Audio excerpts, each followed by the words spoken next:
Don't just hate me because I'm a freedom loving. Take Freedom. two.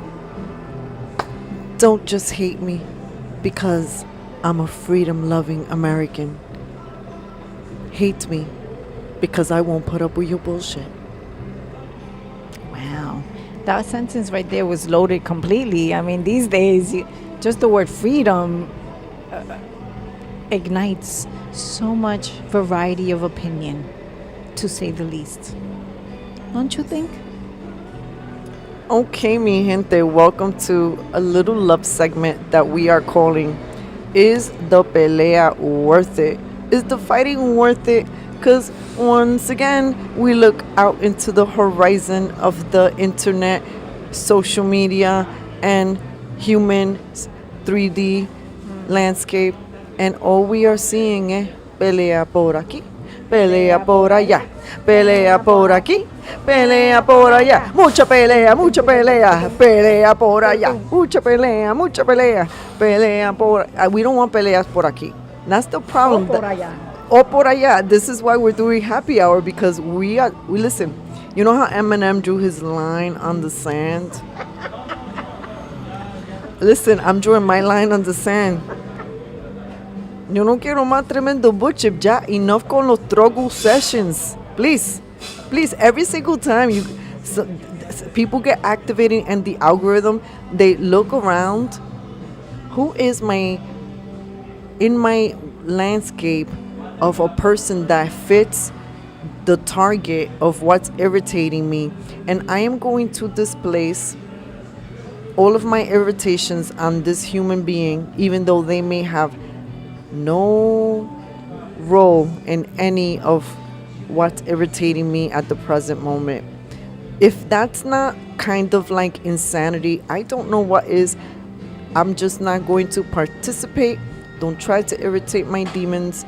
I'm not paying attention to some of your DMs, and I'm not responding to some of your obnoxious comments. You could have the freedom to say and express yourself as nasty and as eloquent as you want, and I have the freedom to maybe not even see your comment, because Cafecito Break was rooted on and seated on the foundation of respect and kindness and faith and family. And if you are in a human body and you haven't really practiced how to articulate and communicate with people with respect, then why should there be a response if we don't know you? Yeah, agreed. Why should there be a response?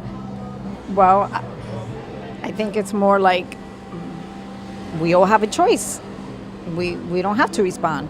Actually, I think that people should relearn that they don't have to respond to something they are hearing or seeing that they do not like, because that's what freedom of speech is. But you also have the freedom to move on with your life, lo más tranquilito o tranquilita, and peacefully, and not allow someone else's words or choices or lifestyle, whatever that may be, to affect yours.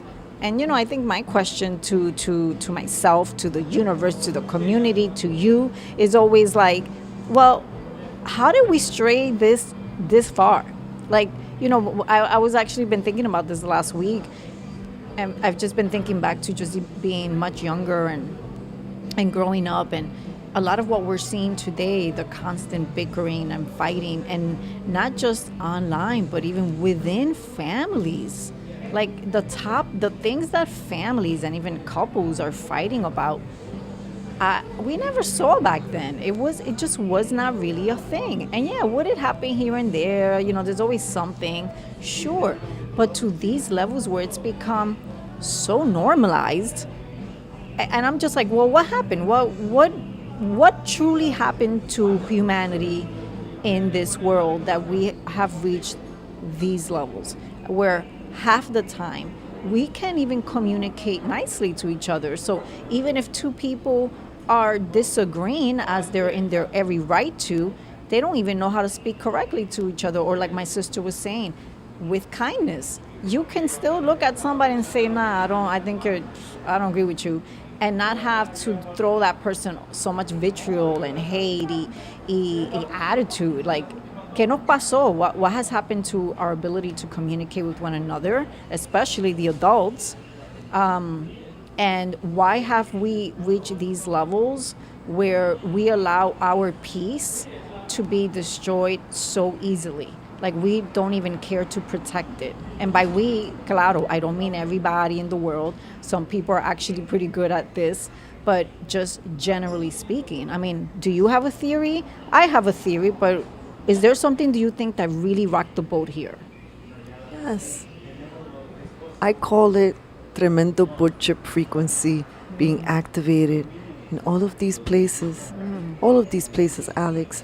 Not just in the streets, not just in the education, not just in the medical field, but with our politicians. And let's not forget, mainstream media, the propaganda machine, the MK Ultra machine, the repetition machine.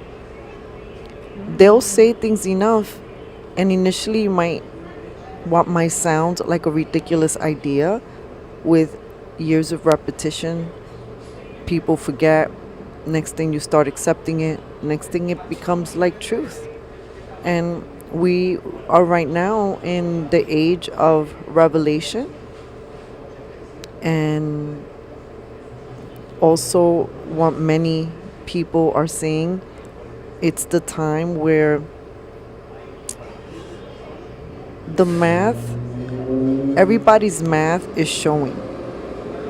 However, I have led my life, for example, however I've stacked up my decisions and and how I've just moved since day one, it's now coming as a reflection point.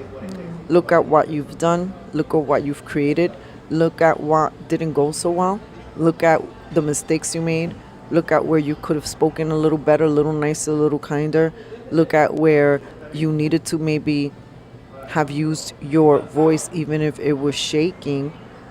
And doesn't this feel like one of those moments yet again that many people are finding themselves maybe feeling a little trepidation inside, but they know, as you know, there's a little quote on our website. It's been there for years, and it's a Martin Luther King quote. Let me see if I could find it right away.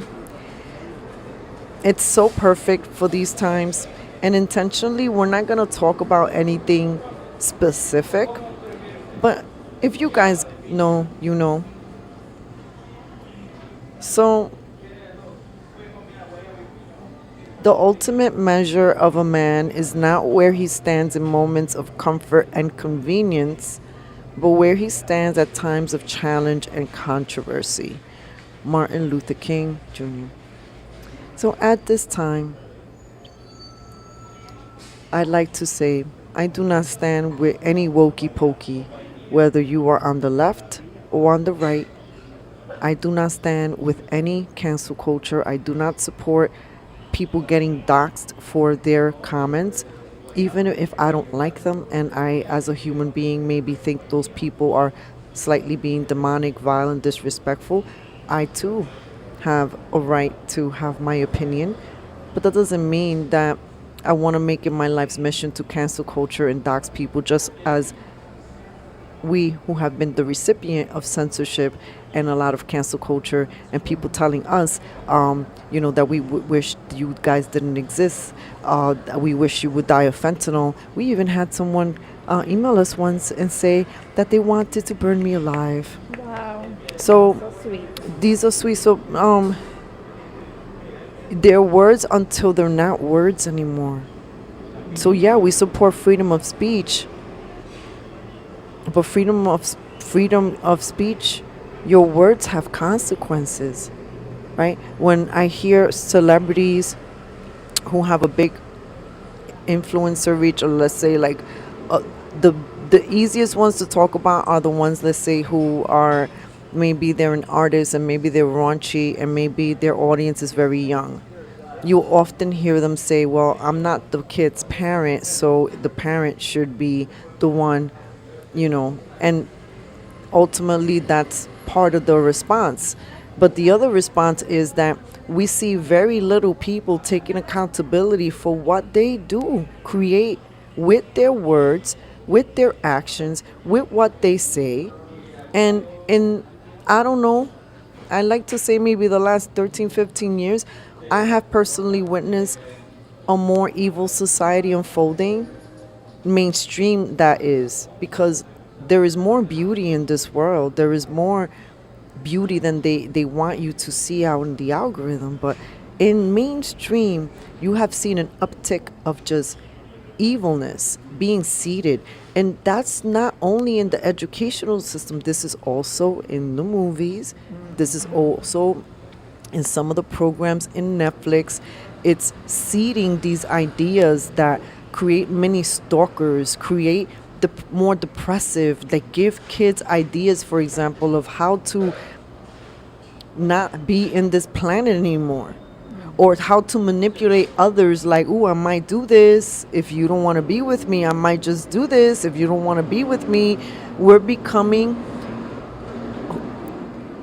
any type of relationship that feels manipulative or feels like it's based out of control doesn't work. And if COVID didn't and wasn't an example, I don't know what is. Now you have the separation of people who say, "Well, I want my religion to be respected, my freedom of speech to be respected, my constitutional rights to be respected," and you have other people who don't want any of those things to be respected. They want more government. They want daddy government to solve all the problems. They want government daddy to pay for the groceries and to give you the checks so you could stay home and get more unhealthy and never associate with other human beings, become more distrusting, and stay in your home, have everything delivered to you, and you'll be in your nice little box. Nobody has to take you into a prison. You've already accepted one of your own. Ouch. Ouch. I don't want that prison. I don't want to accept that prison. No, thank you. Not for me. To letting everybody know. So, yes, I agree with you. I feel that what we are seeing in society today really is a combination of the poisoning from all levels within the machine, a slow poisoning that has happened. It's almost like a grooming process that has existed, and everyone has played a role worldwide. It's like they all went to the same, workshop and planned out what needed to happen, what they needed to say, how they needed to do it, all at the same time, so that this could magically all work. And guess what, mi gente? It has worked. And we are seeing the fruits of their labor, because while a lot of us have sat back and been maybe a little bit too caught up on Netflix or in life, or just wanting to be disconnected from life, guess what they didn't do? They weren't disconnected. They kept working hard at their goals and their intentions and their agenda, which is to keep fucking us up, keep creating more fragments within ourselves, keep taking our freedoms away, keep bringing in more of a digital system to make it easier to take our freedoms away. And what we are seeing today is literally just a fruit of all of that. And the only couple things that I would add along to that is social media. I feel like social media has been one of the biggest culprits in what we are seeing today, because it has created a lot of fakeness. A lot of what we see on social media just is not true. A lot of the things you hear people do and say, lifestyles, pictures, are just not true.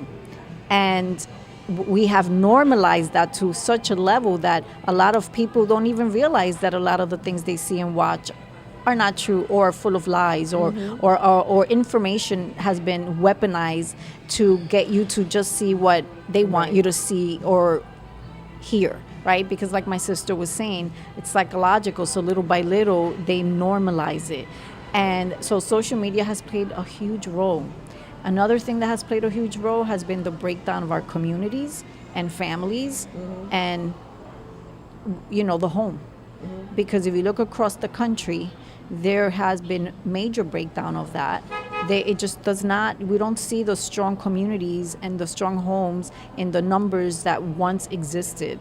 We don't see a lot of people necessarily, maybe there's been a resurgence in some capacity, but there's also been a lot of attack on people's faith and spirituality in different ways. And I feel like you put all those things together and it has created the perfect recipe, the perfect storm for essentially killing our humanity. Little by little, we are seeing like a loss of humanity, of ourselves, of the way people are behaving, of people losing themselves, losing their connection to their spirit and their soul, and allowing things like government and God knows what else to really be the one controlling ourselves and people's lives. And, no, I would say it is not worth it. No. We don't want that. And want I don't want to believe that it's too late. I don't want to believe that we can't undo this stuff. I don't want to believe that we can't figure out ways to bridge ourselves again, to heal, and to work with where we are now. Because, you know what? Maybe we will never get back to what once was. Maybe those realities as they once existed are gone. But we can't just go through life looking at the chaos and the negativity and thinking it's just always going to be bad, we're done, we're screwed, we're done for. Then what's the point of life and living, right? We're here to create, we're here to heal, we're here because we can be better. And while we are living in a big war right now, big spiritual war, you got to choose your side. And because I feel like, we need all hands on deck, and I would love the light. I would love everyone to come to the light because we got a lot of work to do in this earth. Yes, we do. Leave your smeekies behind and try a little compassion. Those are the words that I'm going to leave you with. Remember, not just you, maybe you're going through a rough time. A lot of people are meeting some of their greatest challenges right now, and they look in appearance. They're in different colors, different ethnicities, different cultures, different belief systems, old, young, and in between, rich and not rich. Who cares? Be human. Let's try to be a little kinder. Let's stop obsessing about the exterior. So much of a human is much more than that.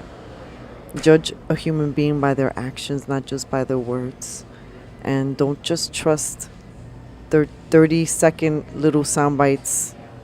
That's just a little portion of the whole conversation. And even if you don't want to participate, don't be an agua fiesta for somebody else, please. You have the freedom to be a sourpuss in your own lane. That's all I want to leave you with. I love you guys. Thank you for everyone who's been subscribing and commenting, and thank you so much for your love. And more than ever, there is a appetite for people to see and connect with real indie media, boots on the ground. And we have been boots on the ground here in New York City for 13 years. Fund indie media. We can use the support we need to upgrade so many things. And the cancel culture really does and has gotten in the way of us in many ways. Bye. Mi gente, thank you for spending some time with us again. I'm just going to leave you with, protect yourselves, protect your whole body, protect your souls, okay? We're more than just this flesh. All right, nos vemos. Ciao. Aquí having my cafecito first to awaken the protest cells. ¿Qué tú crees que nosotros vamos a estar en una protest sin cafecito?